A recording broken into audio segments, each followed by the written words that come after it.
बगलापुर गांव में सूरज नाम का लड़का रहता था। सूरज कुएं की मुरम्मत सफाई करने का काम करता था। उसके टांगे पर सीढ़ी, पेंट और काफी मुरम्मत करने के औजार होते थे। उसके बदले उसे कोई भी उसके काम करने का जितना भी पैसा देता वो ले लेता था। सूरज की शादी सरिता से हुई थी। सूरज के 2 बच्चे और माँ रहते थे, गोपाल और मिन्नी। सरिता के बीमार रहने की वजह से उसकी मौत हो जाती है। सूरज को बच्चों की देखभाल के लिए दूसरी शादी करनी पड़ जाती है। वो बबीता नाम की लड़की से शादी कर लेता है। बबीता बच्चों को खूब डांटती थी। क्यों रे, जब देखो तुम दोनों भाई बहन इधर उधर घूमते रहते हो। जब खाना खाने का वक्त होता है तो मेरी जान खाने के लिए घर चले आते हो। और तू मिनी की बच्ची मेरे साथ घर का काम नहीं करा सकती है, जब देखो घूमती रहती है। गोपाल कहता है, माँ ये आप क्या कह रही हो? मिनी मुझसे कितनी छोटी है, वो अभी घर का काम नहीं कर सकती है। अच्छा, तो तू मुझे समझाएगा कि क्या सही है क्या गलत है। यह कहकर दोनों को एक एक जोर से थप्पड़ जड़ देती है। दोनों रोते हुए अपने कमरे में चले जाते हैं।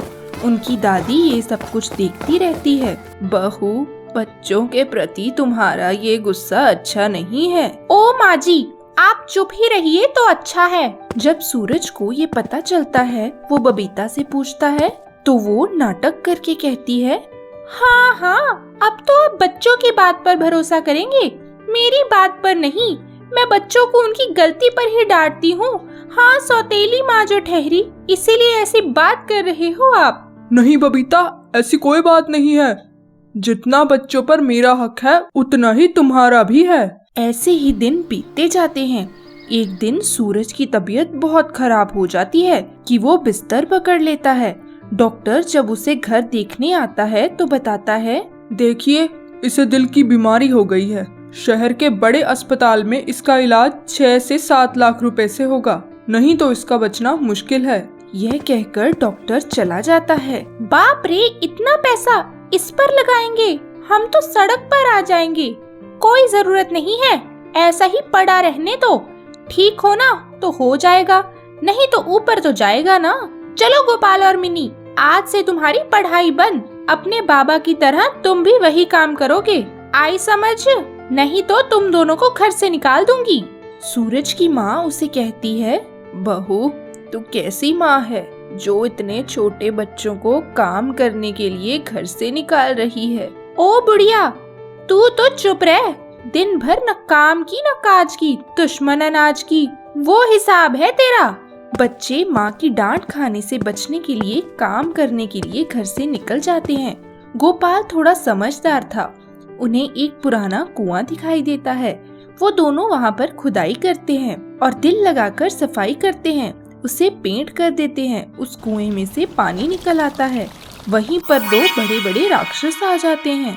दोनों बच्चे बहुत डर जाते हैं। बच्चों, तुमने बहुत ही अच्छा काम किया है। हम काफी समय से इस कुएं में कैद थे और कुएं की मुरम्मत का इंतजार कर रहे थे।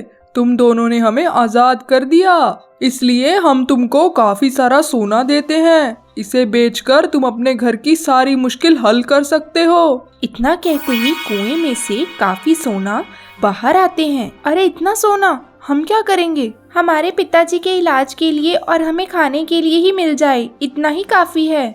बाकी हम गांव वालों में बांट देंगे, वो भी काफी परेशान हैं, हम उनको बांट देंगे। तुम बच्चे कितने भोले और नेक दिल के हो।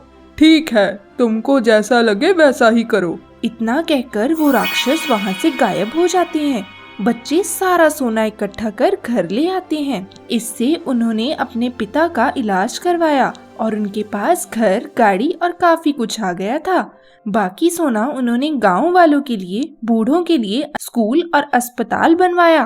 पर बबीता मन ही मन में हमेशा सोचती, इन पागल बच्चों को क्या जरूरत थी गांव वालों के लिए इतना कुछ करने की। ये मिनी की बच्ची भी कुछ कम नहीं है।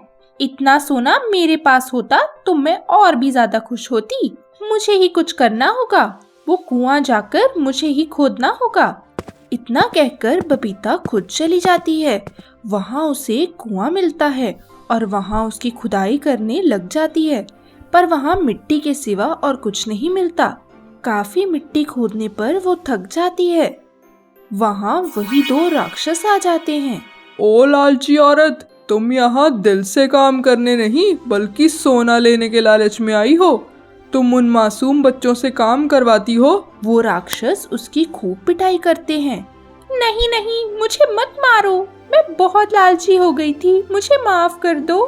मैं समझ गई हूँ कि समझदारी और ईमानदारी नाम की भी कोई चीज है। जाओ और अपने बच्चों और परिवार के साथ जो कुछ है उसी में खुश रहना सीखो। ऐसे बबीता काफी सुधर जाती है और बच्चों से, अपने परिवार से काफी खुशी से रहती है। उसे भी एक सुंदर सा बेटा होता है।